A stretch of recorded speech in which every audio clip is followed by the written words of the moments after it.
Olá, queridos amigos, queridas amigas. Que bom nós separarmos um momento para estudarmos a palavra de Deus através da lição da Escola Sabatina, para nós obtermos conhecimento, entendimento e sabedoria. E que todos tenham um belo dia. Vamos estudar a lição? E hoje, quarta-feira, 25 de dezembro, a lição 13, ela tem como título Teologia de cima ou de baixo? E a lição de hoje está baseada no livro de João, capítulo 4, dos versículos 46 até 54. E aqui nós vemos que um oficial de alta patente do rei Herodes, que ele morava ali em Cafarnaum, e ele vai até Jesus, que estava lá na Galileia, que ficava a uma distância de 27 quilômetros. E ele pedia para que Jesus fosse até sua casa, nessa cidade, para que ele pudesse curar seu filho, que estava em fase terminal de uma doença gravíssima. E ele insiste que Jesus fosse até lá, a sua casa. Porém, ele só acreditava em Jesus se ele curasse seu filho. E aqui nós vemos uma teologia de baixo, ou seja, teologia de homens, uma crença por origem humana, porque estabelece critérios, condições para que possa ter fé, né? Já a teologia do alto, né, é aquela teologia onde nós reagimos através da fé, que é um dom dado por Deus, onde nós assumimos desde o início em acreditar que Deus e a sua palavra são salvadoras para a nossa vida. E a lição de hoje, aqui que está em João, capítulo 4, versículos 46 a 54, ela é bem clara, assim, onde ela narra assim, com detalhes, que este oficial do rei Herodes, que ele tinha assim uma posição de prestígio, que morava ali em Cafarnaum, e ele soube assim através de amigos que Jesus havia saído de um casamento lá de Caná da Galileia, e ele estava ali em direção ali do centro de Galileia. E ele vai e procura, né, o mestre Jesus, e pediu que ele curasse seu filho, que estava dali 27 quilômetros, que ele fosse até sua casa, porque os médicos não tinham mais solução para ele. Bom, Jesus, como é onisciente, onipotente, onipresente, embora ele estava em estado humano, né, ele procura ler, conhecer os corações de cada pessoa. E ele observou e leu o coração deste oficial, e assim que ele faz com as pessoas incrédulas, né, que rejeitam de momento em acreditar, mesmo sem ver. E aqui no caso, esse oficial pede com insistência que Jesus fosse até Cafarnaum, para ele curar o seu filho,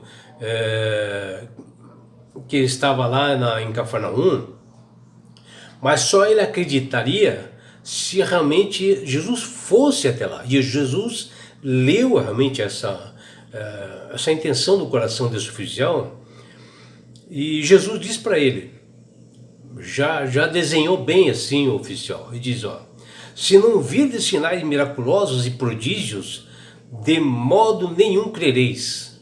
E Jesus falou assim de imediato, né, isso, né? Mas o oficial lhe implorou e disse, Senhor, desce antes que o meu filho morra.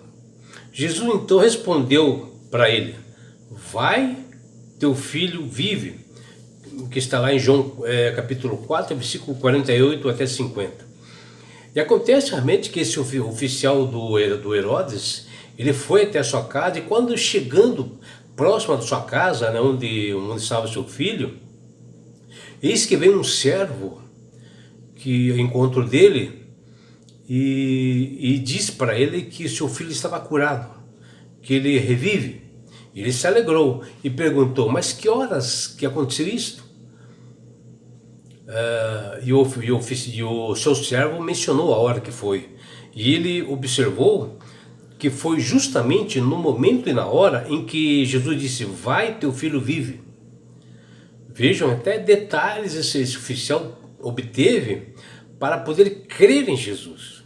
Nós podemos falar que esta teologia desse homem, desse oficial do rei, era uma teologia vindo de baixo, ou seja, de homens, pois tinha origem humana, onde as pessoas possuem critérios, padrões relacionados a Deus e a sua palavra e impõem realmente condições para acreditar.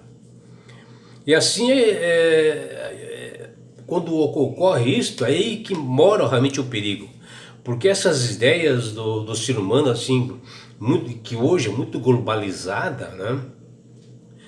Embora falíveis e limitados, eles acabam se tornando a autoridade máxima, como eles tivessem a verdade nas mãos, no entendimento, na interpretação da palavra do Senhor. Eles colocam essa teologia como eles dominassem tudo isso. A teologia de baixo ressalta somente o que é na humanidade de Cristo, não observa a sua divindade. O que nós devemos saber é que Jesus já existia antes da fundação do mundo. Ele saiu do trono da graça lá no céu para vir nos salvar. Ele deixou toda a sua glória, autoridade lá no céu para vir ser um de nós, né? E Jesus, na forma humana, ele não se opõe ao divino, quando ele nos seus trabalhos, nas suas curas. Ele sim está em harmonia profunda com o Deus Pai, onde cada ato que ele fazia era uma autorização do Deus Pai. E seus limites humanos, quando este aqui esteve, ele não se opunha ao divino em nenhum momento. E Jesus veio até aqui para nos libertar da morte e do pecado e nos mostrar que nós humanos podemos vencer o mundo. E assim, nós não devemos procurar ver sinais e milagres para poder crer em Deus. Isto é uma teologia baixa de homens. E assim, quando menos conhecimento você tem de Deus, não estuda a Bíblia, mas você fica dependente assim de milagres, porque você realmente não estuda a palavra de Deus, não sabe realmente o conhecimento do alto que está ali nas Escrituras, né? Para você crescer espiritualmente. E assim, quando você realmente não faz isso, você mais necessita de sinais e prodígios, de ações miraculosas. E nesse quesito, sabe, o diabo ele é especialista nisso. E por isso que no fim dos tempos, Satanás fará sinais no céu e na terra para enganar a muitos. E essa teologia de baixo foi o que levou o oficial do rei, que pediu que Jesus fosse até a sua cidade para curar seu filho. E esse oficial não tinha conhecimento algum de Jesus, não estudava a palavra, não tinha conhecimento absoluto, né? E acabou caindo nessa teologia de homens, né? Teologia aqui de baixo. Só soube que ele estava fazendo muitos milagres, isso que ele sabia de Jesus, na região próxima dele, e pede esse milagre. Ele estava colocando a cura, o milagre para seu filho como um requisito para que seu filho fosse curado. É claro que isto foi feito por ignorância, né, da palavra de Deus, falta de conhecimento da Bíblia e de Deus. Entender perfeitamente quando o ser humano age assim, nós devemos saber que Deus é um ser superior. Jesus, ele lê corações, ele sabe o que vai mais no fundo da nossa alma. Ele sabe como nós estamos agindo, e assim até o povo de Israel no início agiram na dependência assim, de milagres, né, no início, mas muitas das vezes por ignorância, e depois é que eles acabaram aceitando a Jesus como Salvador. Porém, existem muitos aproveitadores que no final dos tempos se darão muito mal.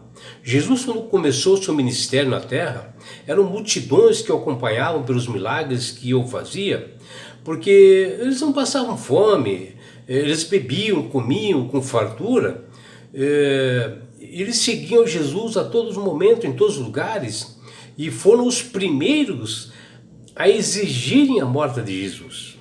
Já a teologia do alto, de forma diferente, reage pela esperança, pela confiança, através da fé, onde as pessoas assumem desde o início a crença num Criador e mantenedor do universo através da sua palavra. Como nós vemos lá em João capítulo 4, versículo 48, João capítulo 6, versículos 14 e 15, e também em 2 Timóteo capítulo 3, versículo 16. Os propósitos de sinais e milagres são para despertar a fé, que é um dom de Deus, mas a fé mais forte não se baseia em sinais ou milagres.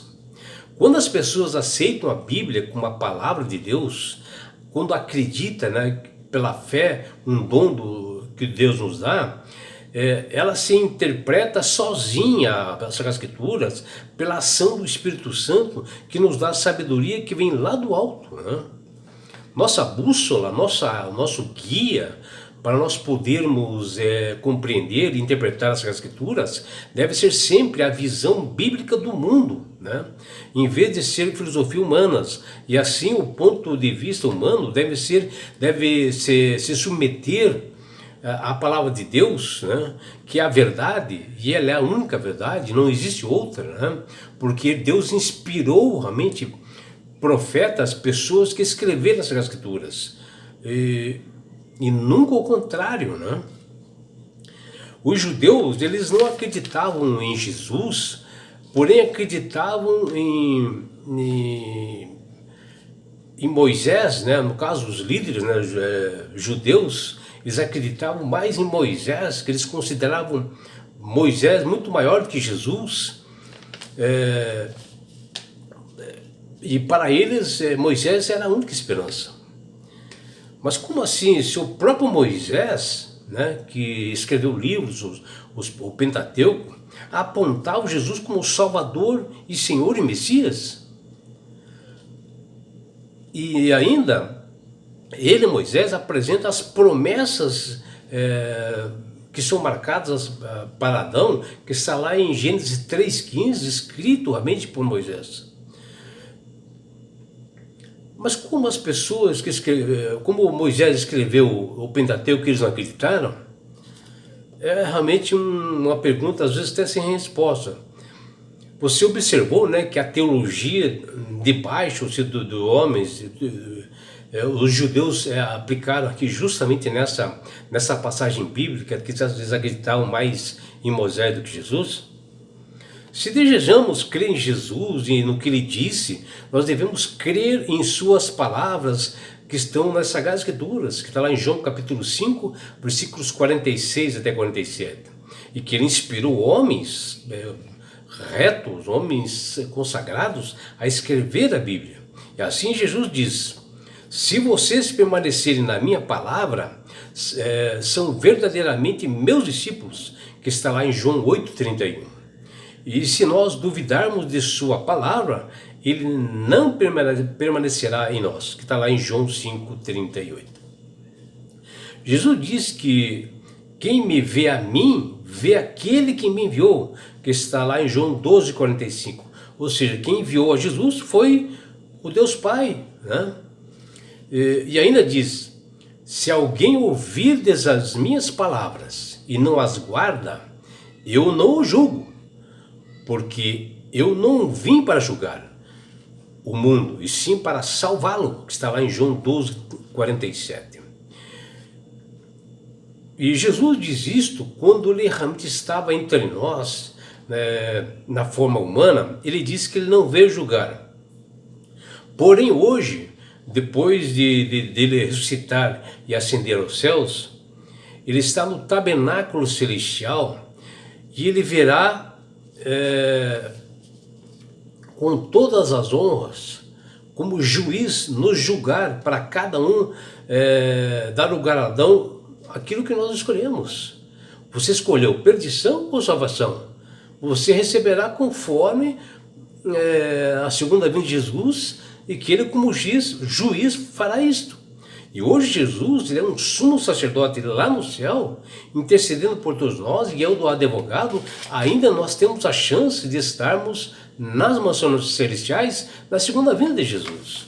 E é por isso, meu amigo, minha amiga, que Deus tem falado com todas as pessoas, através do Espírito Santo, para aceitarem a Jesus como Salvador e Senhor.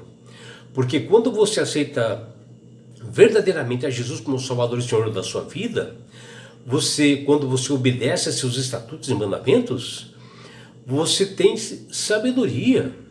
Você passa a manusear melhor as escrituras, ter entendimento, porque o Espírito Santo começa a trabalhar na sua mente. E não é só isso, meu amigo, minha amiga. Quando você aceita Jesus como Salvador e Senhor de sua vida, você ganhará de Deus, de ser presente, chama-se salvação. E com isto, na grande volta de Jesus que se aproxima, ele, Jesus, vai levar você, seus filhos, sua família e todos nós, sabe para onde? Para as mansões celestiais. Um lugar, meu amigo, minha amiga, de onde não haverá mais morte, mais dores, mais aflições, não haverá mais perseguições. Você estará no céu. E você, meu amigo, terá a grande oportunidade de estar assim, face a face com Jesus. Já imaginou?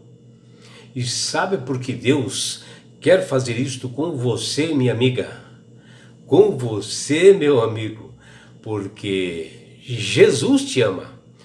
Abraços do seu amigo João Carlos Amorim.